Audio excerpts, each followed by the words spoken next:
അധ്യായം 23. ഷണ്ണനോ ചിന്നലിംഗനോ യഹോവയുടെ സഭയിൽ പ്രവേശിക്കരുത്. കൗലടേയൻ യഹോവയുടെ സഭയിൽ പ്രവേശിക്കരുത്. അവന്റെ 10-ാം തലമുറ പോലും യഹോവയുടെ സഭയിൽ പ്രവേശിക്കരുത്. ഒരമ്മോന്യനോ മോവാബ്യനോ യഹോവയുടെ സഭയിൽ പ്രവേശിക്കരുത്. അവരുടെ 10-ാം തലമുറ പോലും ഒരു നാളും യഹോവയുടെ സഭയിൽ പ്രവേശിക്കരുത്. നിങ്ങൾ മിസ്രയീമിൽ നിന്ന് വരുമ്പോൾ അവർ അപ്പവും വെള്ളവും കൊണ്ട് വഴിയിൽ നിങ്ങളെ വന്നെതിരേൽക്കായികൊണ്ടും നിന്നെ ശപിപ്പാൻ അവർ മെസൊപ്പൊത്താമ്യയിലെ കെഥോരിൽ നിന്ന് ബെയോരിന്റെ മകനായ ബിലെയാമിനെ നിനക്ക് വിരോധമായി കൂലിക്ക് വിളിപ്പിച്ചതുകൊണ്ടും തന്നെ. എന്നാൽ ബിലെയാമിന് ചെവി കൊടുപ്പാൻ നിന്റെ ദൈവമായ യഹോവയ്ക്ക് മനസ്സില്ലായിരുന്നു. നിന്റെ ദൈവമായ യഹോവ നിന്നെ സ്നേഹിച്ചതുകൊണ്ട് നിന്റെ ദൈവമായ യഹോവ ശാപം നിനക്ക് അനുഗ്രഹമാക്കി തീർത്തു. ആകയാൽ നിന്റെ ആയുഷ്കാലത്തൊരിക്കലും അവരുടെ സമാധാനത്തിനും ഗുണത്തിനും വേണ്ടി ചിന്തിക്കരുത്.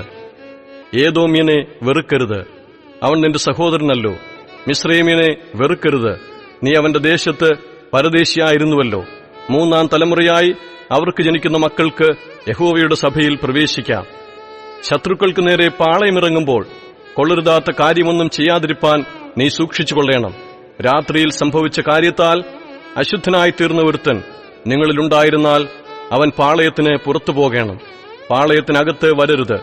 സന്ധ്യയാകുമ്പോൾ അവൻ വെള്ളത്തിൽ കുളിക്കേണം. സൂര്യൻ അസ്തമിച്ചിട്ട് അവന് പാളയത്തിനകത്തു വരാം. ബാഹ്യത്തിന് പോകുവാൻ നിനക്കൊരു സ്ഥലം പാളയത്തിന് പുറത്ത് ഉണ്ടായിരിക്കണം. നിന്റെ ആയുധങ്ങളുടെ കൂട്ടത്തിൽ ഒരു പാരയും ഉണ്ടായിരിക്കണം. ബാഹ്യത്തിനിരിക്കുമ്പോൾ അതിനാൽ കുഴിച്ച് നിന്റെ വിസർജനം മൂടിക്കളയണം.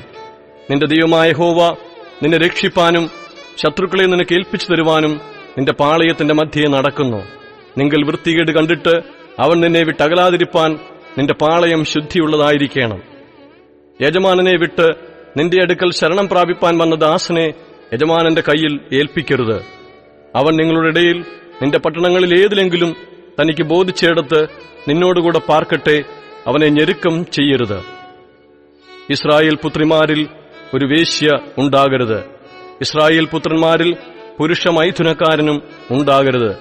വേശ്യയുടെ കൂലിയും നായുടെ വിലയും നിന്റെ ദൈവമായ യഹോവയുടെ ആലയത്തിലേക്ക് യാതൊരു നേർച്ചയായിട്ടും കൊണ്ടുവരരുത്. ഇവ രണ്ടും നിന്റെ ദൈവമായ യഹോവയ്ക്ക് അറപ്പാകുന്നു. പണത്തിനോ ആഹാരത്തിനോ വായ്പ കൊടുക്കുന്ന യാതൊരു വസ്തുവിനോ സഹോദരനോട് പലിശ വാങ്ങരുത്.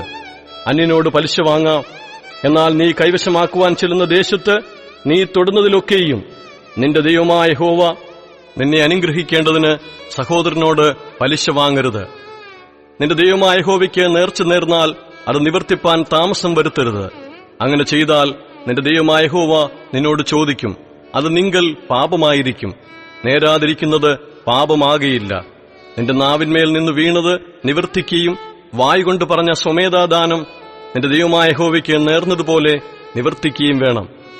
കൂട്ടുകാരന്റെ മുന്തിരിത്തോട്ടത്തിലൂടെ പോകുമ്പോൾ ഇഷ്ടം പോലെ മുന്തിരിപ്പഴം തൃപ്തിയാമണ്ണം നിനക്ക് തിന്നാം, എങ്കിലും നിന്റെ പാത്രത്തിൽ ഇടരുത്.